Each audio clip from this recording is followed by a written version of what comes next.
बांग्लादेश में हिंसा लगातार बढ़ती जा रही है और जैसे ही उस्मान हादी को सुपुर्द खाक किया गया, बवाली इतने ज्यादा भड़क गए कि न सिर्फ यूनुस सरकार को 24 घंटे का अल्टीमेटम दिया, बल्कि संसद भवन पर भी हल्ला बोल दिया है। बांग्लादेश से खबर निकलकर सामने आ रही है कि वहां बवाल लगातार बढ़ता जा रहा है, तोड़फोड़ आगजनी लगातार बढ़ती जा रही है और इसी बीच बवाली यूनुस सरकार को अल्टीमेटम देते हुए बैरिकेड तोड़ते हुए संसद भवन में घुस गए हैं। और बांग्लादेश में चल रहे इस बवाल के बाद भारतीय सेना पूरी मुस्तैदी के साथ अलर्ट मोड में आ गई। बांग्लादेश से लगती जितनी सीमाएं हैं सबको सील कर दिया गया है और चप्पे चप्पे पर पैनी नजर रखी जा रही है। बांग्लादेश में शरीफ उस्मान हादी की मौत के बाद शुरू हुई हिंसा लगातार जारी है। राजधानी ढाका में बड़े पैमाने पर हिंसक विरोध प्रदर्शन देखने को मिल रहा है। इस बीच उस्मान हादी को सुपुर्द खाक किए जाने के बाद भीड़ ने बैरिकेड्स तोड़ दिए और प्रदर्शनकारी संसद भवन में घुस गए। हादी के समर्थकों ने यूनुस सरकार को 24 घंटे का अल्टीमेटम दिया है। इंकलाब मंच से जुड़े हादी के करीबी सहयोगी अब्दुल अल जबेर ने कहा है कि सरकार को अगले 24 घंटे में सार्वजनिक रूप से स्पष्ट करना होगा कि हादी की हत्या के जिम्मेदार कौन है, अब तक क्या जांच हुई है और गिरफ्तारियों के लिए क्या कदम उठाए गए हैं। हालांकि बांग्लादेश के हालातों को मद्देनजर रखते हुए भारतीय सेना एकदम एक्टिव मोड पर है और चप्पे चप्पे पर पैनी नजर रखी जा रही है, क्योंकि उस्मान हादी की हत्या के बाद कट्टरपंथियों ने ये अफवाह फैलानी शुरू कर दी है कि उसका हत्यारा भारत की तरफ भाग गया है, या फिर ये कहते नजर आ रहे हैं कि भारत ने उस्मान हादी की हत्या करवाई है। हालांकि इन सब अफवाहों के पीछे खेल अलग है, क्योंकि यूनुस का जो मकसद है उसकी कहानी सुनेंगे तो आप चौंक जाएंगे। आपको बता दें कि उस्मान हादी की मौत के बाद हिंसक झड़प लगातार तेज होती जा रही है। आगजनी बवाल लगातार बढ़ता जा रहा है। उस्मान हादी को सुपुर्द खाक किए जाने के बाद भीड़ ने बैरिकेड्स तोड़ दिए। प्रदर्शनकारी बांग्लादेश के संसद भवन में घुस गए और गृह मामलों के सलाहकार लेफ्टिनेंट जनरल सेवानिवृत्त मोहम्मद जहांगीर के इस्तीफे की मांग भी कर डाली। और इसी के साथ हादी को गोली मारने वाले हत्यारों के पकड़े न जाने पर इस्तीफे की मांग तेज कर दी है। उनका कहना है कि आप इस्तीफा दे दीजिए, क्योंकि आपसे काम नहीं हो पा रहा। हादी के समर्थकों ने यूनुस सरकार को 24 घंटे का अल्टीमेटम भी जारी कर दिया है। समर्थकों का साफ साफ कहना है कि अगर 24 घंटे के अंदर हत्यारों की गिरफ्तारी नहीं होती है तो बड़ा आंदोलन होगा, यानी इससे बड़ा बवाल किया जाएगा। पूर्व मंत्री मोहिब्बुल हसन चौधरी ने हादी को कट्टरपंथी बताया और उन्होंने आरोप लगाया कि यूनुस सरकार हिंसा भड़काकर चुनाव टालना चाहती है। विशेषज्ञों का तो सीधे सीधे ये मानना है कि बांग्लादेश में फरवरी 2026 के चुनाव से पहले नई अस्थिरता पैदा हो सकती है, यानी खेल सिर्फ चुनाव टालने का है। दरअसल बांग्लादेश की अंतरिम सरकार मोहम्मद यूनुस की है और उन पर लगातार दबाव बनाया जा रहा है। एक तरफ स्टूडेंट्स लॉबी है तो दूसरी तरफ ये कट्टरपंथी हैं। कट्टरपंथी सीधे सीधे मोहम्मद यूनुस के साथ है। तो स्टूडेंट्स लॉबी का कहना है कि बांग्लादेश में कानून व्यवस्था सही करने के लिए, यहाँ कानून से चीजें चल पाए, चीजों में सुधार हो पाए, बांग्लादेश आगे बढ़ पाए, उद्धार कर पाए, उसके लिए यहाँ चुनाव होने जरूरी। तमाम पार्टियां भी मोहम्मद यूनुस पर दबाव बना रही हैं। लेकिन सवाल यह है कि मोहम्मद यूनुस क्या चाहते हैं। वो सीधा सीधा चाहते हैं कि किसी तरह बांग्लादेश में चुनाव टल जाए और उसके पीछे कहानी यही कही जा रही है कि मोहम्मद यूनुस ने ही साजिश करके ये हिंसा भड़कवाई है। साजिश करके ही मोहम्मद यूनुस के पार्टी के नेताओं ने या फिर लोगों ने इन कट्टरपंथियों को भड़काया और उनके जरिए ही किसी ने हादी को गोली मारकर हत्या करवाई।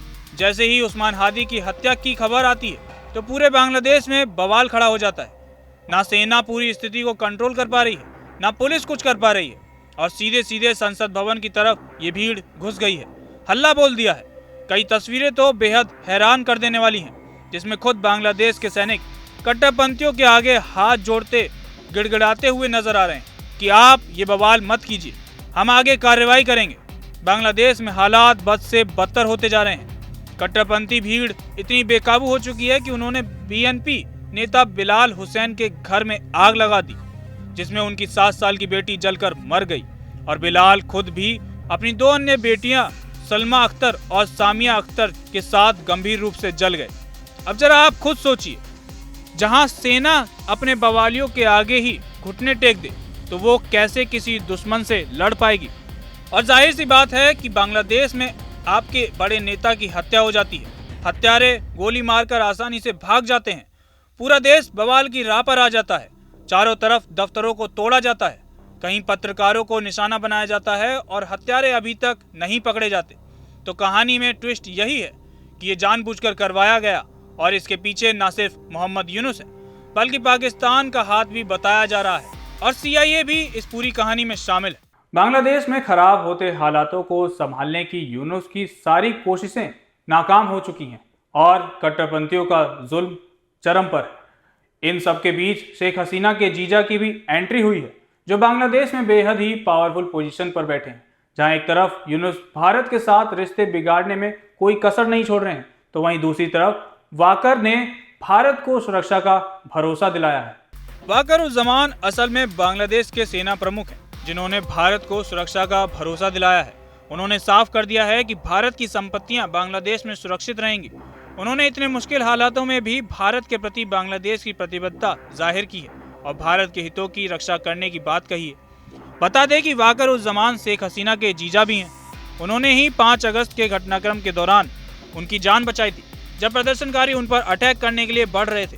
वाकर ने उस दिन शेख हसीना को देश छोड़कर भागने में मदद की थी। वाकरुज़्ज़मान की शादी बेगम सारानाज कमालिका रहमान से हुई है, जो शेख हसीना की चचेरी बहन है। सारानाज के पिता यानी जनरल वकार के ससुर जनरल मुस्तफिजुर रहमान थे, जो 1997 से 2000 तक बांग्लादेश के सेना प्रमुख रहे थे। शेख हसीना के अपने चाचा जनरल मुस्तफिजुर रहमान से काफी अच्छे रिश्ते थे और जाहिर तौर पर भी वो अपनी बहन सारानाज के करीब थी। यही वजह है कि वाकरुज़्ज़मान और शेख हसीना भी करीबी रिश्तेदार माने जाते हैं। हालांकि माना जाता है कि वाकरुज़्ज़मान ने या तो किसी मजबूरी में या विश्वासघात करके शेख हसीना को देश छोड़ने के लिए कहा था। हाल ही में अवामी लीग के नेताओं ने आरोप लगाया है कि जनरल वकार ने विदेशी ताकतों जैसे CIA के साथ मिलकर हसीना का तख्ता पलट किया था। दावा किया जाता है कि सेना प्रमुख जनरल वाकरुज़्ज़मान एक वक्त पर मोहम्मद यूनुस के सबसे बड़े रक्षक माने जाते थे, अब उनके खिलाफ खड़े हो गए हैं। दावा किया जाता है कि सेना प्रमुख ने ही यूनुस को साफ चेतावनी देते हुए कहा था कि दिसंबर 2025 तक चुनाव कराए जाएं और 2026 की शुरुआत तक निर्वाचित सरकार को सत्ता सौंपने का अल्टीमेटम दिया था। लिहाजा पड़ोसी देश से जो तस्वीर आ रही है वो बेहद ही डराने वाली है। बांग्लादेश इस वक्त सिर्फ सड़कों पर जल रही आग से नहीं बल्कि सत्ता, साजिश और अस्थिरता की खतरनाक राजनीति से भी जूझ रहा है।